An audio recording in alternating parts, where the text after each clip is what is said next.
Did you know that the legendary Sun King, Louis XIV, died surrounded by swarms of flies feasting on his rotting flesh? That's a shocking way to go for the man considered by many to be the most handsome, charming, and majestic monarch in European history. But as we peer behind the gilded curtain of the French monarchy, we find a bizarre and disturbing story of bodily betrayal, medical malpractice, and a gruesome demise that shocked the world. It's me. And now let's uncover the secrets behind Louis XIV's extraordinary life and his nauseating death. The image of Louis XIV as the archetypal regal lover, the Sun King who reigned over a glorious France for 72 years, is deeply ingrained in our collective memory.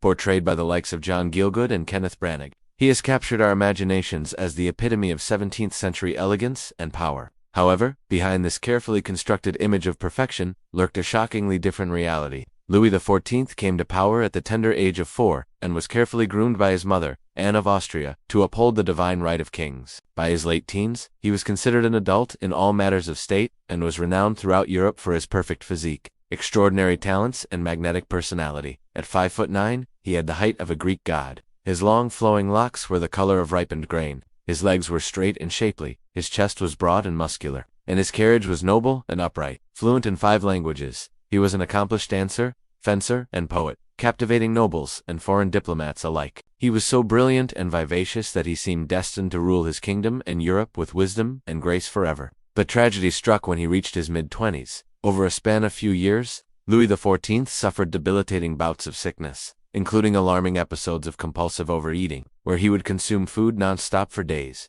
subsisting on nothing but rich foods like pastries, meats, and sweets.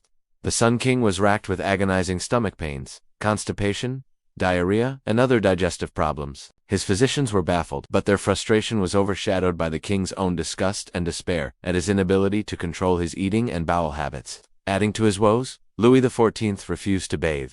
Like many medieval Europeans, he believed that water could harm the body and invite evil spirits. Instead, he would douse himself in scented oils and perfumes to mask any unpleasant odors. But it was a futile attempt at covering up the stench that soon began to permeate his royal court. In a cruel twist of fate, the Sun King's decision to shun baths sealed his tragic destiny. He fell victim to chronic skin infections around his anus, leading to painful abscesses and fistulas. His condition would worsen, culminating in a catastrophic outbreak in 1686 that signaled the beginning of a terrifying ordeal that lasted nearly 30 years.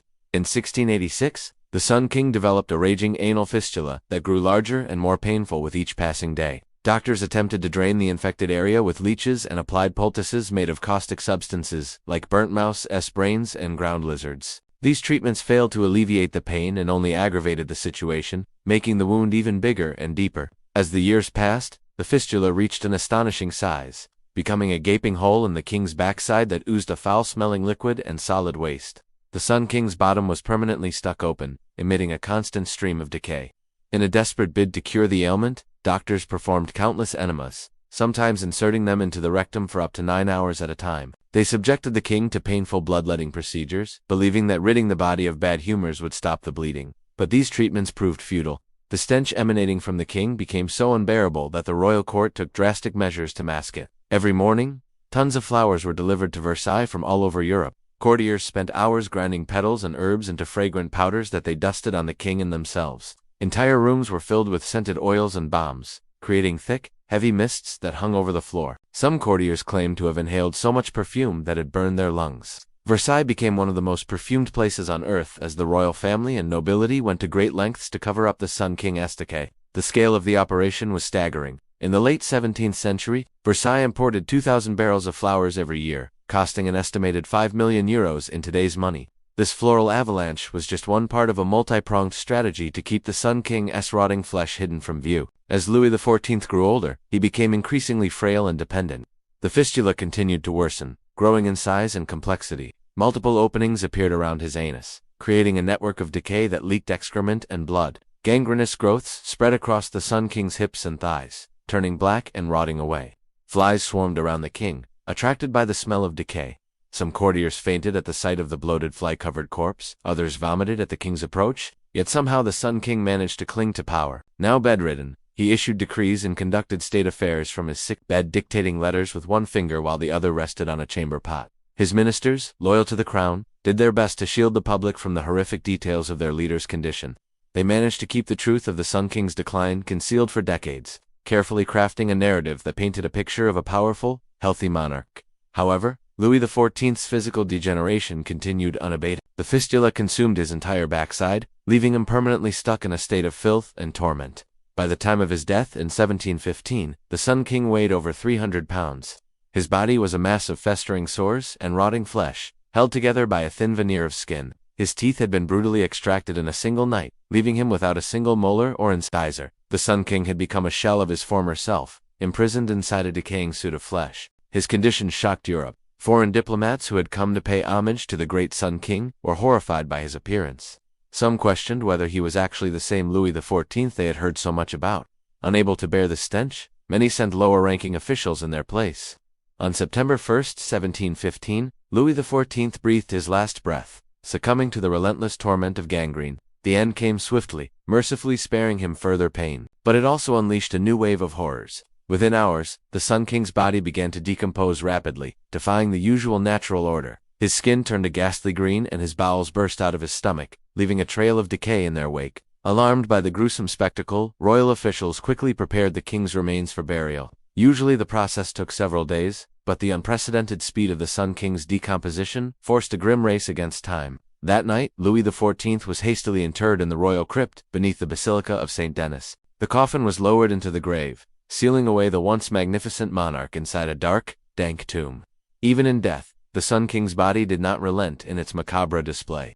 Soon after the burial, a sickening odor began to waft from the crypt, raising fresh horror among the nobility. It was the unmistakable stench of rotting flesh. With each passing day, the stench grew worse, penetrating the royal palace and seeping into the streets of Paris. Rumors spread like wildfire, questioning whether the Sun King had been cursed or if his burial had been botched. Faced with mounting dread, church officials made the shocking decision to disinter the king's remains just weeks after his burial. What they found was a scene straight out of a nightmare. Louis XIV's coffin was not merely leaking fluid, it was spewing forth a torrent of foul-smelling decay. Gravediggers recoiled in disgust as they unearthed the king's rotting corpse, its stench overwhelming their senses. In a desperate bid to halt the stench, the officials hastily reburied the Sun King's remains. But it was too little, too late. The damage had been done. News of the stinking corpse spread across Europe, tarnishing the image of the once revered monarch.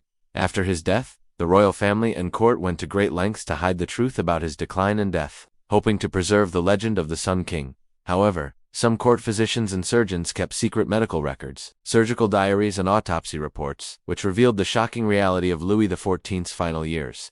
These accounts paint a grim picture of a king slowly consumed by disease and neglect. One surgeon who examined the king wrote, "I never saw a more horrible bottom than his. It was a bottomless pit of suppuration and fecal matter." Another physician recorded the Sun King's bowel movements, writing that they resembled the evacuations of a person suffering from a severe flux. These first-hand accounts offer an unflinching look into the Sun King's decline, shattering the myth of the invincible monarch. Louis XIV's story serves as a potent reminder that even the mightiest of rulers are not immune to the ravages of time and disease. His reign, which had seemed destined for immortality, ended in a manner both humiliating and tragic.